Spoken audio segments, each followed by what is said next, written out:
ये बहुत पुरानी कथा। हम एक बात आपको बताएं, ये कथा धाम क्षेत्र में हो रही है। धाम क्षेत्र क्यों है?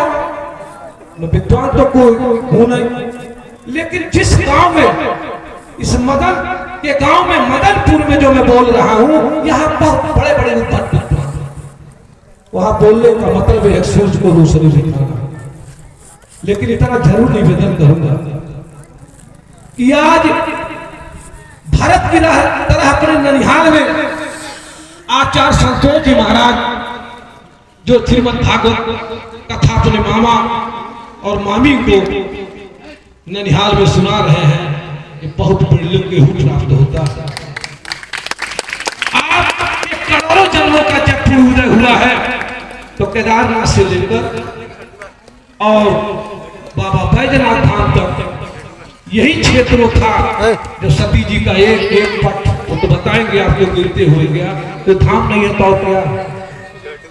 आप बड़भागी हो कि भारत जैसे देश में आपने जन्म लिया, और जब करोड़ों जन्म का उदय हुआ तो आपने उत्तर प्रदेश में जन्म लिया, और जब कल कल्पांतर जन्म जन्मांतर का पुण्योदय हुआ तो मदन के गांव में, मदनपुर में आपने जन्म लिया।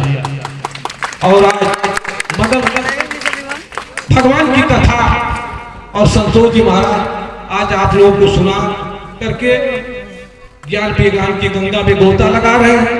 भाषण का समय नहीं, बोलता तो मैं बहुत हूं, लेकिन ये भागवत भगवान का ये मंच है।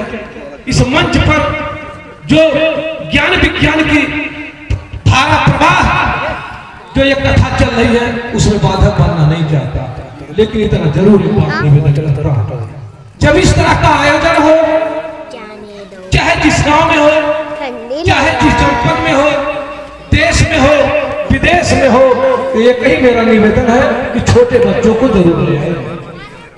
जब आप आए भगवान की कथा में, इस मोक्षदायिनी भगवान की कथा में, साक्षात भगवान के सामने अपने बच्चों को ला करके जब आप बैठाएंगे तो निश्चित नहीं, परम सुनिश्चित है कि आपके बच्चे के अंदर आचार होगा, विचार होगा, संस्कार होगा, अपनों को मानेगा, बड़ों को जानेगा।